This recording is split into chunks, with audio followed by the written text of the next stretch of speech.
The 2020 Infiniti QX50 impressions, what's changed from 2019? When we reviewed the redesigned 2019 Infiniti QX50 in October, we called the Japanese luxury brand's newest model decidedly ordinary.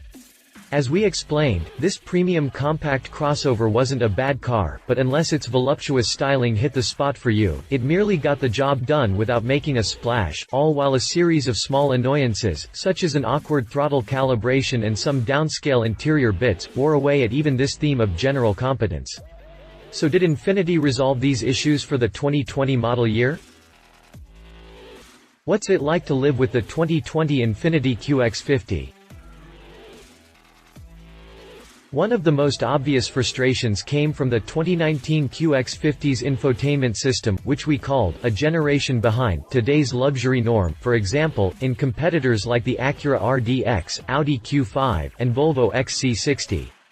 A particularly glaring omission was advanced smartphone integration through the Apple CarPlay and Android Auto interfaces, which let you use some of your smartphone apps through a car's dashboard controls. It's a valuable feature, because these apps often work better than cars' built-in systems. They're familiar, they sync across your devices to offer intelligent predictions, especially in Google Maps versus a car's navigation system, and they're easier to update than a car's own installed software. Because of these advantages, Android Auto and Apple CarPlay are increasingly available as standard equipment even on economy cars. Fortunately, for 2020, Infiniti has introduced a new infotainment system, and the 2020 Infiniti QX50 is one of the beneficiaries. In addition to Apple CarPlay and Android Auto integration, the new Infiniti InTouch system has a redesigned interface and an overhauled built-in navigation system. The 2020 QX50, priced from $38,275 including its mandatory destination charge, also has more standard features than before, helping resolve one of last year's other complaints. Does the updated QX50 have what it takes to shed its just okay impression? In a word, no. The QX50 is definitely better than it was. But this year's changes were a modest evolution that didn't transform either weak point into a strength, just less weak points. To start, the QX50's redesigned infotainment system is still nothing special. It still has two separate touchscreens stacked on top of each other, an 8-inch screen above a 7-inch one. The graphics have changed a bit, but even seeing both of them side by side, it's not obvious which iteration is newer. The biggest visual difference is the optional navigation system, which goes from flashy but arguably dated to dull and businesslike. When in use, Android Auto and Apple CarPlay take over the upper screen, which means you don't have to leave the interface to use other infotainment functions like the radio or climate controls. That's handy in many cases. However, it means that the QX50 doesn't get one smoothly integrated plus-size display like in most luxury cars.